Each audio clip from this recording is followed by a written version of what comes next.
Hi, hello, it's Nikki, and welcome to my messy bookshelf.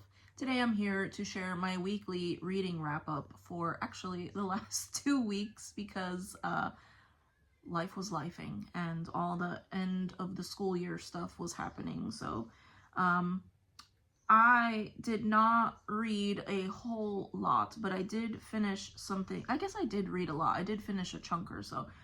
More on that in a second. But I did read 2 short stories for Decades of Dread for Horror Mayhem, so I was very happy because both of them were excellent, and I did manage to get 2 different decades. So the first one was out of this collection, and I read The Trial for Murder by Charles Dickens, and that one was written in 1865 by Charles Dickens and Charles Collins, who I think was his son-in-law. But fun fact that I learned when I was looking up the year that this was written is that Charles Collins was his son-in-law, and he was also the brother of Wilkie Collins, which I did not know. I didn't know that there was any connection between Wilkie Collins and Charles Dickens, so I thought that was pretty neat.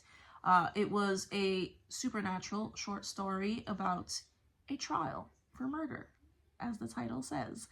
It was very fun. I really enjoyed it. Definitely Charles Dickens writing. It was beautiful. So yeah, that one was great. And then the next one was one that I actually listened to because I did not have a physical copy of it. And that was Carmilla by J. Sheridan Le Fanu. And I don't know why I waited so long to read that because it was fantastic. It was so gothic.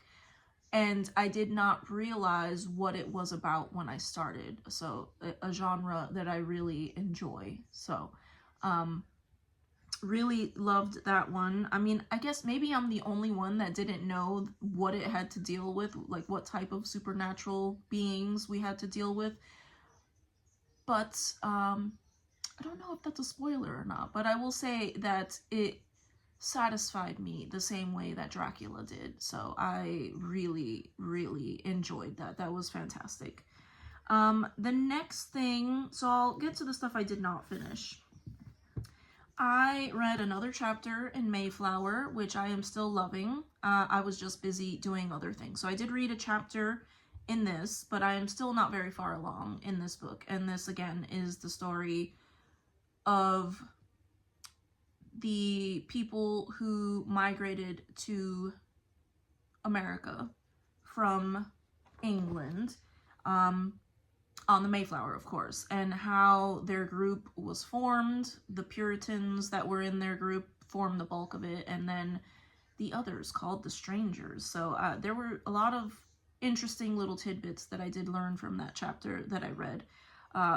There was actually a man on board the Mayflower who was not a Puritan, but he was shipwrecked 12 years prior to that, and his story, his survival story, is actually what inspired Shakespeare to write The Tempest, which I thought was very neat, and that is a book that I need to get to. So, enjoying that, making slow but steady progress. I did read another chapter in The Cruelest Month, and I am not enjoying it. I just was very engrossed in the other thing that I did finish. So, yes, I will continue to read that. I did renew it from the library, so I don't think I can renew it again. So I do need to finish that. And then I did actually finish Pachenko, and I could not put it down. I was doing a buddy read with Jessica from On a Stack of Books, and we have been loving it. We have been just chatting about different things that happen in the book. And yeah, that was my first buddy read, and I am so pleased that it was this book because it was wonderful, and it was wonderful to have someone to talk to about it. So loved it. This story, a multi-generational story about a Korean family who lives in Japan. And I don't want to give any spoilers away, but it is very sad, very emotional, and it is very interesting, or it was very interesting for me to learn some things I did not know about Japanese occupation of Korea. And there was some World War II stuff in here, so it spans pretty much the entire 20th century almost. So loved this a lot. I really loved this. I wish I had read it sooner, but I am happy that I did read it.